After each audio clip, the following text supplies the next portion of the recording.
So YouTube, I've talked about my wins and I've talked about my losses, but one thing I haven't really talked about yet is the times in the journey so far, by the way, as well. The wins so far and the loss so far, but the times in the journey where I've literally felt like everything was coming to an end, everything was crushing, and literally to a point where I couldn't even see a future with the business or just organic as a whole, like times where I was genuinely like scared, like really, really panicking. So I've got three, right, and I've just literally like wrote the thing down here. There's three that I can actually like generally remember. So three of like the worst experiences I had. Now, if you're a beginner or if you're intermediate, you haven't ran into these problems yet, it's really going to help you out because I'm also going to explain what I did to solve the issue.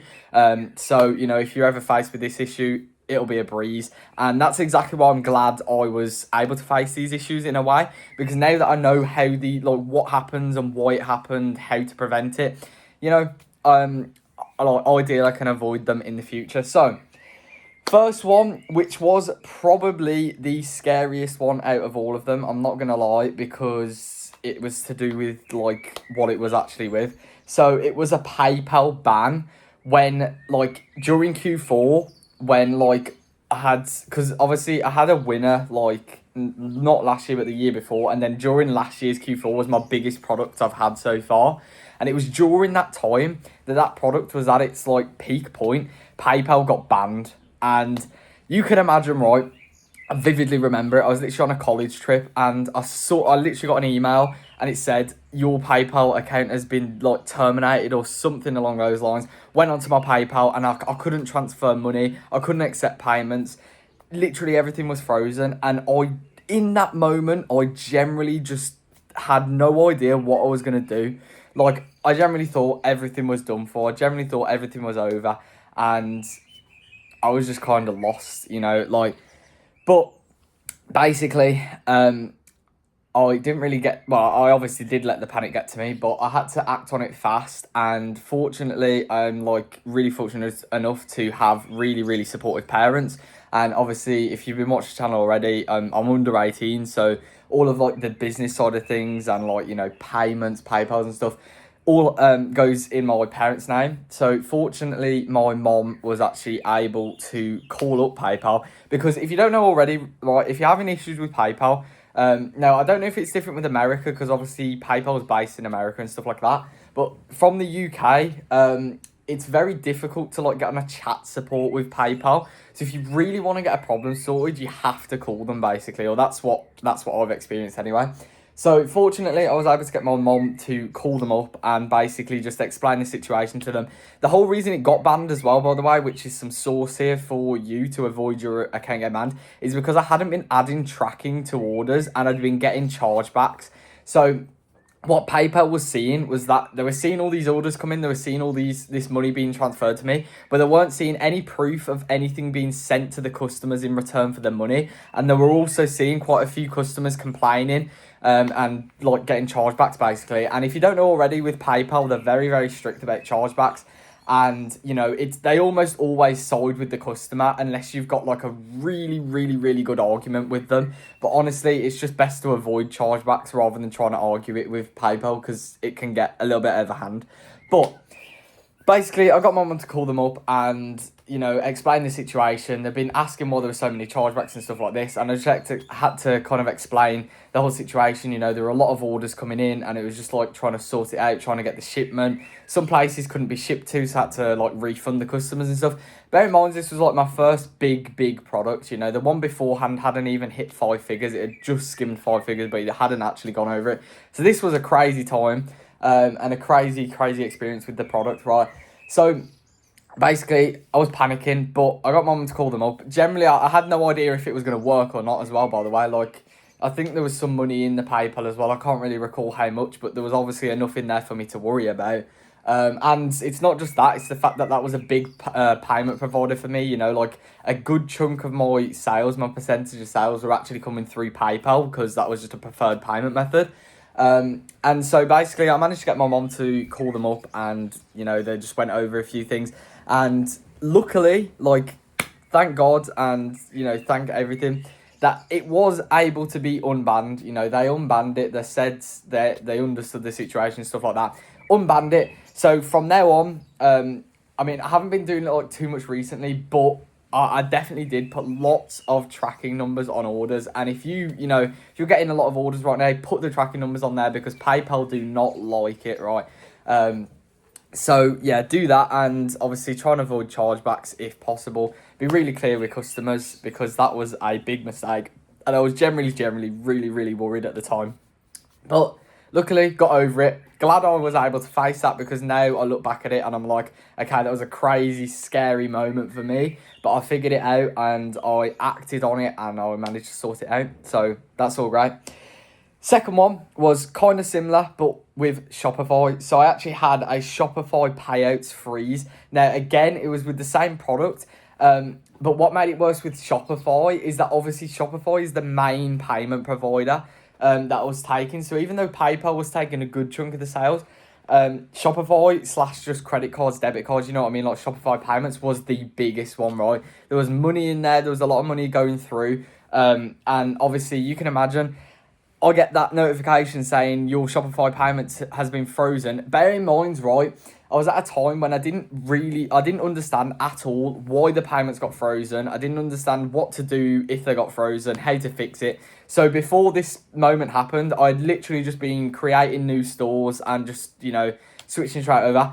But in my case here, I really couldn't do that because it was a time that was really busy. There was a lot of orders and there was still money in those payouts. So I couldn't afford to lose that money, right? Because there was, if I lost that money, that would have mean it was money out of my pocket to fulfill the orders that came in. And I'm just missing out on the money, right?